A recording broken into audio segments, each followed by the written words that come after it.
नमस्कार, मैं हूं आपके साथ आयुषी शर्मा। आज तक 24 न्यूज में आपका स्वागत है। आइए रुक करते हैं आज की ताजा खबरों की ओर।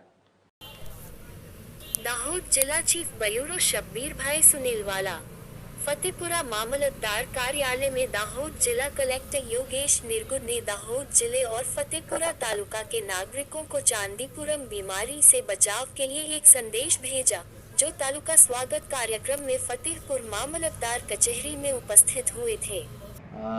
3 રાઉન્ડ ઓલરેડી મતલબ હેલ્થ વિભાગ દ્વારા કરવામાં આવેલ છે અને જ્યારે આ વાયરસ સામે આવ્યો તો એના પછી પણ એક વધારાનો રાઉન્ડ પણ ડસ્ટિંગનું કરવાનું નક્કી કરવામાં આવેલું છે। તો આ જો સેન્ડ ફ્લાય છે એ જો તિરાડોવાળા ઘરો હોય, કાચા ઘરો હોય, આવી જગ્યાઓ ઉપર જીવવાની શક્યતા વધારે હોય છે।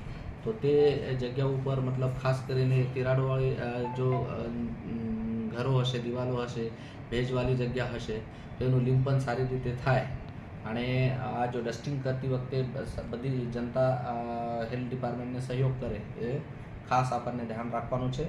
અને 14 વર્ષથી નીચેવાળા જો બાળકો છે એમને મતલબ કોઈ પણ પ્રકારનું તાવ જેવા લક્ષણો આવે, ખેંચ જેવા લક્ષણો આવે કે ઝાડા ઉલટી પ્રકારના કોઈ લક્ષણો આવે તો તાત્કાલિક ધોરણે હેલ્થ ડિપાર્ટમેન્ટનો સંપર્ક સાધવાનો છે। અને વધારે અગર તાવ હોય તો તાત્કાલિક ધોરણે આપણે ઝાયડસ હોસ્પિટલમાં એક વોર્ડ પણ સ્પેશિયલ તૈયાર કરવામાં આવેલ છે તો ત્યાં તાત્કાલિક ધોરણે મોકલી દેવાનું રહેશે। સાથે સાથ અગર અહીંયા નજીકમાં પણ કોઈ હેલ્થ સુવિધા હશે તો ખાસ કરીને જ્યાં વેન્ટિલેટરની અને ઓક્સિજનની સુવિધા હોય આવા જગ્યાઓ પર જ બાળકોને મોકલવામાં આવે એવી વાલીઓએ ખાસ તકેદારી રાખવી જોઈએ। અને બાળકો જો છે એ બિનજરૂરી બહાર ના નીકળે।